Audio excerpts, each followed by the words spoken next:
Magandang hapon mga kabay. So meron po akong approved repair dito mga kabay, 39252 liter C.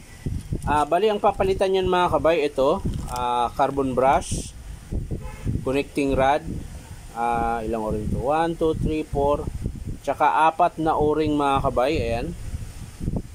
At syempre yung seal, tsaka bearing na, anong bearing to?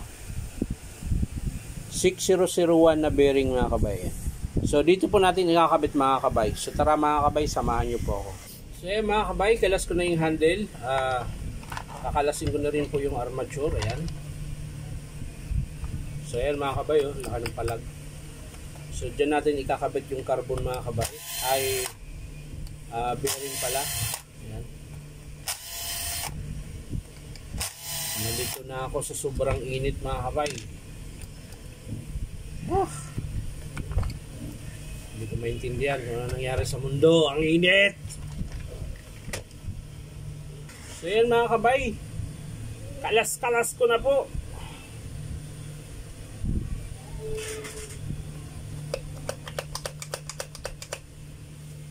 Tigas lang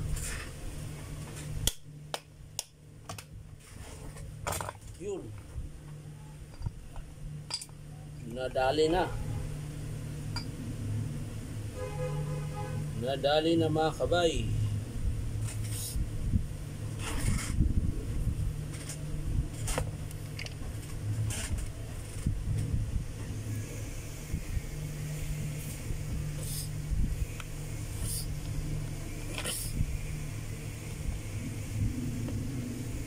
Nadali na siya.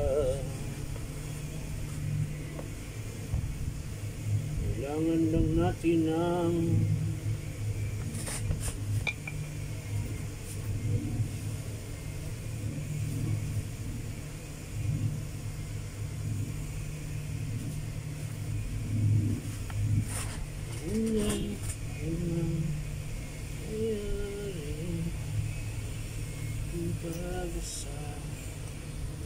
So ito mga kabay, bali lilinisin ko muna ito mga kabay. Ayan, yung daming dumi. Ayan. So lilinisin ko muna yung mga kabay. Hindi ko na ipapakita kung paano linis. Papakita ko na lang sa inyo mga kabay kapag kinabit na po natin yung connecting rod, bearing, yung seal, tsaka yung o-ring. So yun na mga kabay, nalinis ko na po yung pinaka-housing nya. Ayan, wala na po siyang mga grasa-grasa. Tsaka kinabit ko na rin po yung bearing tsaka yung seal. Hindi ko na pinakita. Madali lang naman po pagkabit niyan mga kabay. Bali ito lang po papakita ko yung sa connecting rod. Ayan. Or sa piston. Ayan mga kabay. Papalitan na natin siya ng connecting rod. Ayan po yung nabali. So tak-tak lang natin ito mga kabay. Ayan, meron po siyang dumi. Tapos syempre pati yung o-ring mga kabay, palitan na rin natin. Ayan. So ito po yung bago na o-ring mga kabay. Nakabit natin sa piston. At pagkatapos syempre yung bagong connecting rod. So kakabit na natin yung connecting rod, kabit natin yung pin. At syempre huwag kalimutan yung lock pin. Ayan. Pansin nyo po yung may bilog na yan mga kabay. Ayan. Yan po yung tatapat dito sa may butas para mag-lock siya mga kabay. Ayan. So ganun po itsura niyan mga kabay. Ayan. So yan, bago na po yan mga kabay. Pati o-ring, bago na rin. So ang sunod yun mga kabay ay yung o-ring ng striker to. Papalitan din natin tong o-ring na to mga kabay. Manipis na yan mga kabay. Yan. Punasan lang natin. Tapos kakabit natin yung bagong o-ring. So okay na mga kabay. Connecting rod, striker, tapos na. So dito na tayo sa, ito mga kabay, yung luma pa rin yung kakabit ko. Hindi ko kasi sinama to dahil di naman siya sira. Bali kinalas ko lang kanina dahil nilinis ko po siya. Yan. So babalik lang natin yan. At syempre po yung sa kanyang spindle na Hindi rin tayo magpalit dito mga kabay dahil buo pa po siya. So balik lang natin yung luma. Ayan. So may spindle po yan. Tapos syempre ito na. Eto na. Yan. Tapos kailangan natin ng grasa niyan mga kabay. So ayan po yung grasa mga kabay oh. So bago natin ilagay yung striker mga kabay, lagay muna natin ng grasa dito sa loob. Ayan. Tapos kabit natin tong striker. Ayan. Ganyan po yan mga kabay. Yung may nakausli, yun po yung dito sa pinakadulo ng spindle. Dahil ito po yung tatama sa bala. Ayan. Tapos lagyan din natin yung gitna mga kabay. Ayan. Bago natin ipasok yung connecting rod mga kabay.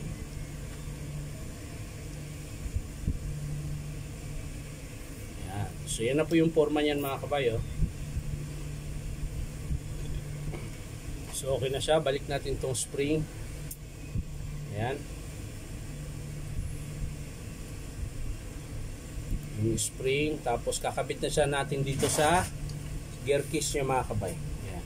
So sa pagkakabit nito mga kabay, ganun din ulit, mauna itong bakal na to. Ayan. Ito po yung sa ibabaw, nakaganon po siya doon. Ayan. Nakaganon po siya. Ayan, bumaliktad. Tapos ang sunod ay itong plastic. Ayan, na kulay itim. Ayan. Bago nyo po ipasok yung spindle mga kabay. Ayan. Tapos ikot-ikot mo lang yan mga kabay hanggang sa papasok siya. Ayan. Tapos lagay mo rin to. Pinakasil niya mga kabay. Ayan.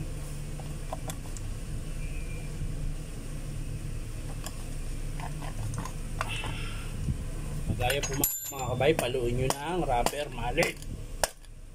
Ayan.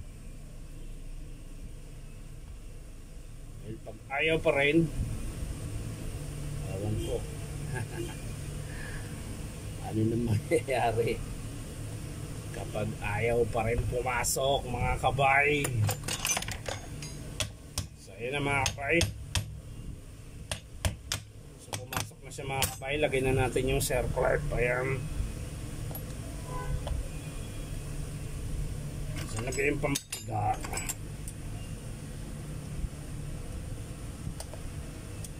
Ito yung sira na pampiga. Ito yung bago mga kabay. Yan, pasok. Kailangan lang natin ng konting palo mga kabay. Yan, para po siya pumasok sa kanyang dapat kinalalagyan. So yun na mga kabay. Ayos na po siya. So ang next mga kabay, yung ipapasok na natin yung crankshaft sa kanyang connecting rod.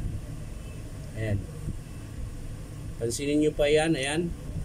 Ito po yung connecting rod mga kabay. Yan yung ginagalaw ko. Diyan natin ipapasok yung crankshaft. So ito yung crankshaft mga kabay. Papasok natin yung pinakapin niya. Dulo ng crankshaft. Ayan. Ay pumasok. Nasilipin natin kung pumasok siya at ating itutulak yung connecting rod mga kabay.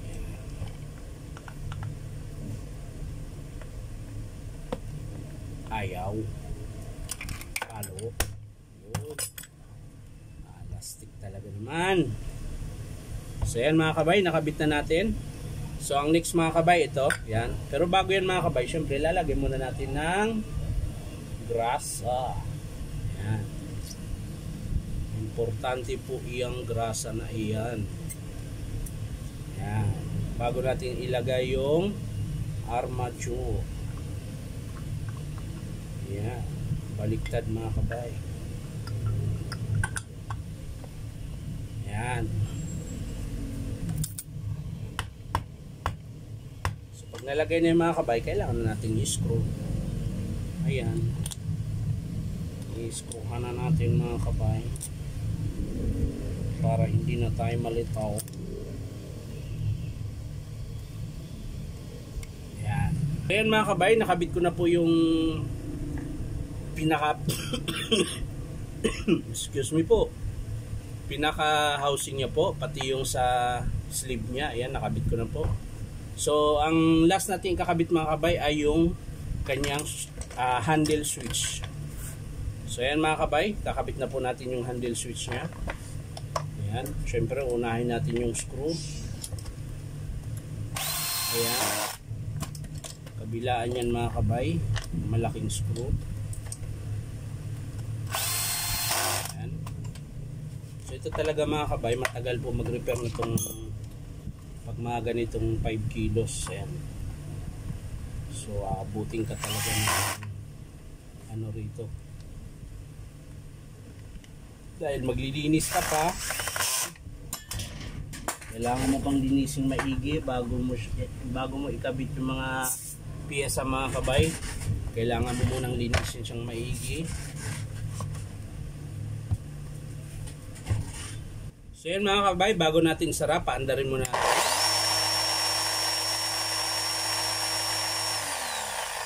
Ayan mga kabay, sasara na po natin at para matesting po natin yung hammer kung meron. Ayan. So isasara na po natin mga kabay.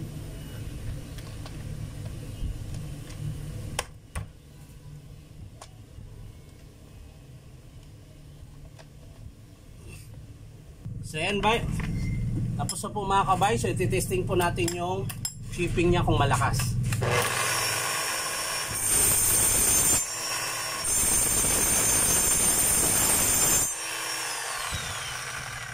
So okay na mga kabay, bali ang pinalitan lang natin dito ay connecting rod, bearing 6001, tsaka seal at o-ring na ilan yun? 1, 2, 3, 4, 5, 6, 6 na o-ring mga kabay.